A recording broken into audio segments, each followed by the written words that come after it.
Hello साथियों, आप सभी का स्वागत है आपके अपने चैनल द अल्टीमेट यूपीएससी पर। So today we will discuss about the king Bindusara who was the son of the king Chandragupta Maurya. So Bindusara was the second empire of the Mauryan dynasty. अब कई बच्चे जो है बिंदुसार एंड बिंबिसार में कंफ्यूज हो जाते हैं।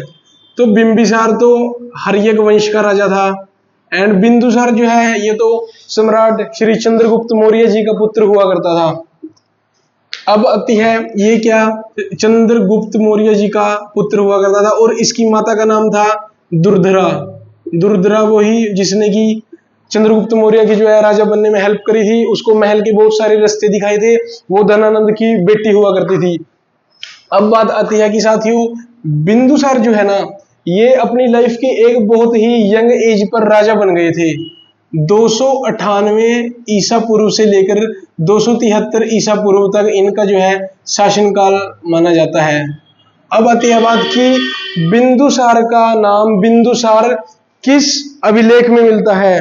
तो साथियों ये मिलता है हमें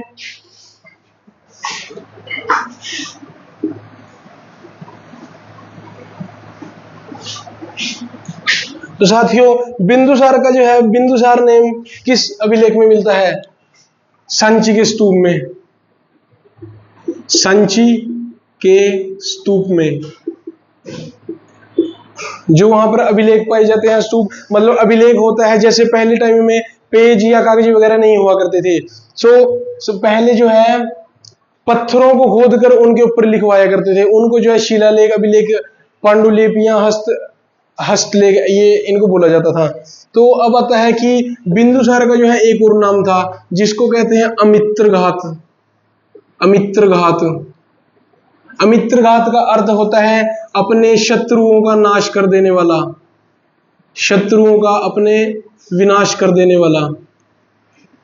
एंड बिंदुसार को जो है भद्रसार भी कहा जाता था। भद्रसार, बिंदुसार को भद्रसार भी कहा जाता था एंड सिंहसेन भी कहा जाता था। सिंहसेन। अब बात आती है साथियों कि बिंदुसार की जो है 16 रानियां हुआ करती थी। 16 रानियां, जैसा कि हमें इतिहासकार बताया करते हैं। एंड ये जो है इसके 101 बच्चे हुआ करते थे, जिनमें सबसे बड़े सुशील माने जाते थे। फिर उनसे छोटा था सम्राट अशोक जी एंड एक पुत्र का नाम था इसके तिष्य। एंड इसकी जो है बिंदुसार की सबसे बड़ी मंत्री परिषद मानी जाती थी। 500 मंत्री रहा करते थे, जिसमें भारतीय इतिहास में सबसे बड़ी मंत्री परिषद जो है वो बिंदुसार की हुआ करती थी, जिसमें 500 मंत्री हुआ करते थे। एंड अब आती है साथियों कि बिंदुसार को जो है ना एक शराबी शासक माना जाता था। ये जो है मतलब कि शराब ज्यादा पिया करते थे, तो इनको एक शराबी राजा के तौर पर ज्यादा देखा गया है। अब आता है कि ये जो है ना इनके बिंदुसार के समय में जो मेगस्थनीज को छोड़कर गए थे, कौन छोड़कर गए थे? ये पिछली वीडियो में मैंने आप लोगों को बताया था। सिकंदर का सेनापति जो था जिसका नाम क्या था? Seleucus Nicator. सेल्यूकस निकेटर जो है मेगस्थनीज को छोड़कर गए थे।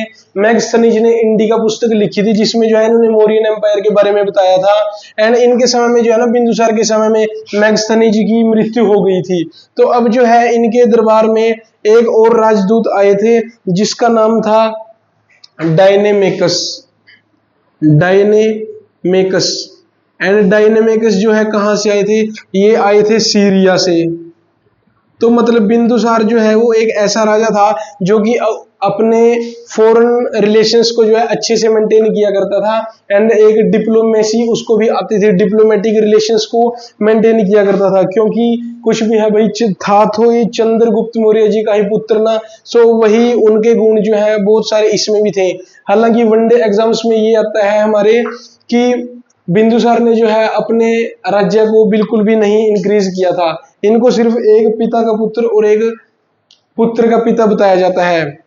किंतु यदि हम यूपीएससी के लेवल पर बात करें तो इन्होंने जो है इंडस रिवर के जो पार का एरिया था वहां पे जो है अपनी विजय की पताका लहराई थी। एक जो है इन्होंने जो है आज के दिन में जो है ये कर्नाटक वाला जो एरिया है ना, इस साइड भी इन्होंने एक कंकर करी थी। एंड इन्होंने जो है दक्कन के पठार तक, डेक्कन प्लेटू तक, दक्कन के पठार तक जो है इन्होंने अपनी सेना को भेज करके जो है अच्छे से उसको जो है राज्य को आगे आगे बढ़ाने का काम किया था। तो अब बात आती है साथियों कि बिंदुसार ने जो है सीरिया के राजा एंटीओकस, क्या नाम था, सीरिया के राजा थे एंटीओकस। एंटीओकस से जो है ना ये अंगूरी शराब मंगवाया करते थे, अंगूरी शराब मंगवाया करते थे, सूखी अंजीर मंगवाया करते थे, सूखी अंजीर मंगवाया करते थे। और एक बार इन्होंने उनसे जो है एक दार्शनिक की भी मांग करी थी, तो उन्होंने जो है दार्शनिक को यानी फिलोसफर को भेजना सही ना समझा, और जो है उन्होंने डायनामिकस को जो है वो राजदूत बना करके भेज दिया था। अब आती है बात की, एक थे राजा मिस्र के, मिस्र के राजा थे टालमी सेकंड, टालमी सेकंड फिलाडेलमस, फिलाडेलमस। तो फिलाडेलमस टालमी सेकंड जो थे उन्होंने जो है डायनिसिस को, उन्होंने जो है डायनिसिस को जो है अपना राजदूत बना करके भेजा था इनके दरबार में। एंड इनके जो आते हैं सबसे जो 500 इनके मंत्री थे ना, उनमें सबसे फेमस मंत्री थे इनके राधागुप्त, राधागुप्त और एक विक्रम भट्ट, विक्रम भट्ट। आई होप साथियों आप लोगों को यहां तक जो है समझ आया होगा। एंड एक वन मोर थिंग, इन्होंने जो है एग्रीकल्चर पे जोर दिया था, क्राफ्ट पर जोर दिया था, ट्रेड एंड कॉमर्स पे भी इन्होंने बहुत ज्यादा अच्छे से जोर दिया था। एंड अब बात आती है साथियों कि हम करेंगे जो हमारे भारत में जो है विदेशी आक्रमण हुए थे, थोड़ा बहुत उनके बारे में बता देते हैं। बाकी बिंदुसार से सिर्फ इतने ही क्वेश्चन आते हैं, ये यूपीएससी के लेवल तक पर आपसे सिर्फ इतना ही पूछा जाएगा। तो अब बात आती है साथियों कि भारत में जो है ना सबसे पहले किसके हमले हुए थे, तो सिकंदर तो जो है वो आया था यूनान से। एंड उससे पहले जो है यूनानी नहीं हुए थे, बल्कि यहाँ पर जो है ईरानी हमले हुए थे। ईरान में जो है एक हखमनी साम्राज्य के राजा हुआ करते थे, हखमनी साम्राज्य के राजा हुआ करते थे,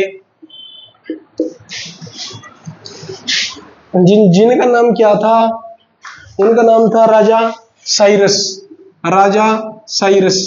क्योंकि इन्होंने जो है ये आक्रमण किया था भारत पर, ये उतने सफल नहीं हुए थे। फिर एक थे डेरियस, डेरियस प्रथम, या फिर जिनको दारा प्रथम भी कहा जाता है। इनकी ही पुत्री हुआ करती थी रेक्सोना, रेक्सोना जिसकी जो है सिकंदर के साथ इन्होंने शादी कर दी थी। बाकी साथियों सबसे पहले ईरानी हमले हुए थे, एंड जो है फिर ईरानी के बाद जो है यूनानी हमले हुए थे, फिर सिकंदर आया था। बाकी साथियों बिंदुसार से भी इतने ही क्वेश्चन आएंगे। एंड अपने पास जो है हमने फॉरवर्ड अटैक्स की भी बात कर ली। बाकी साथियों आज तक के लिए इतना ही। आप सभी का दिन शुभ हो। नमस्कार।